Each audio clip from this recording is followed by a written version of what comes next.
If you have ever looked at a freshly tinted brow and thought it looked flat, painted on, almost like a sticker, today I want to show you how I avoid that. The whole secret is layering. I do not flood the brow with one heavy coat of dye. I work between the hairs, building up the stain on the skin while keeping the actual hairs as natural as possible. That is how you get a clean, sharp imprint without dragging the hair down into a dark, muddy block. Honestly, this is the part most people skip, and you can always tell. So, at this very first stage, the only tool I really care about is a thin, angled brush. You walk it through the gaps between the hairs, almost like you are coloring a fence post by post, not painting a wall. The skin gets the pigment, the hairs stay light and airy, and then a clean spoolie comes in to comb away anything extra, because excess dye in the wrong place is what creates those harsh edges that scream stencil. Now we are into the first proper layers.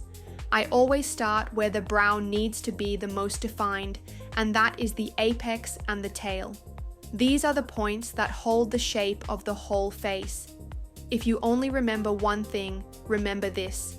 Density belongs at the bow. Lightness belongs at the head. Working in thin layers gives you control. You can always add more.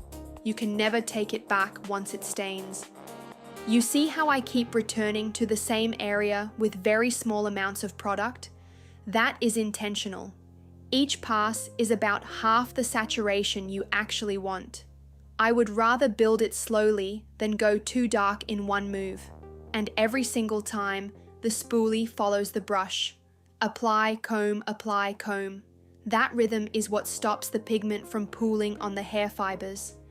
Around here, we move into the correction phase. I let the dye sit and start cleaning the borders with a microbrush. This is the moment when the shape really decides whether your client walks out happy or just polite.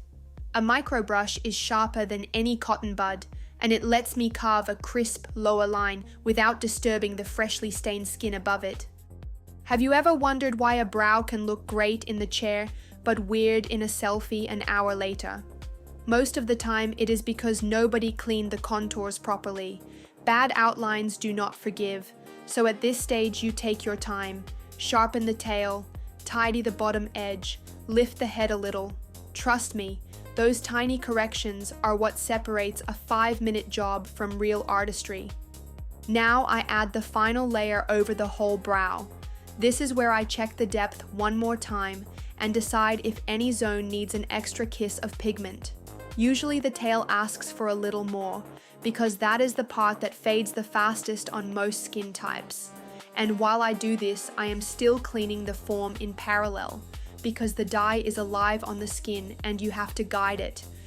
One thing I want you to take away from this stage: do not chase symmetry by force. Brows are sisters, not twins. You have probably heard that a million times, and it is true. Your job is to make them agree on shape and color, not to clone one onto the other. Forced symmetry actually looks fake on camera, and the human eye reads it as wrong even when it does not know why. Okay, here comes my favorite part, the ombre effect. I begin removing the dye starting from the head of the brow, the part closest to the nose. Not the tail, never the tail. By lifting the pigment from the inside, you create that soft, natural fade where the brow gently wakes up instead of slamming on like a marker line. This is the move that makes a tint look like real brows instead of makeup. You know what I always tell my students? The first wipe decides everything. Use a clean cotton pad, a tiny bit of moisture, and a very gentle motion. If you scrub, you will pull color out of the tail too, and the whole gradient collapses. Light hand, patient eye. That is the entire philosophy of a good fade. Now we are into the cleansing and the color check. I remove the rest of the dye fully and look at the result with fresh eyes. I am checking for 3 things: even saturation, no patchy spots, and a smooth transition from head to tail.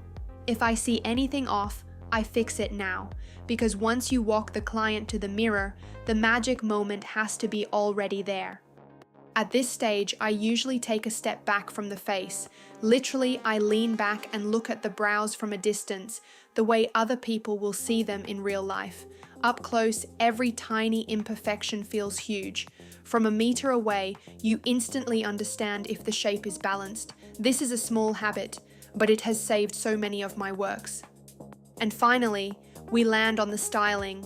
A clear brow gel goes on, and the rule is simple.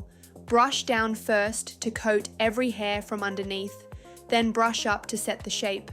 Down, then up. That is how you get that fluffy, lifted look that everyone wants right now. Soap brows had their moment, but the trend has clearly moved towards softer, more natural finishes. So that is the technique.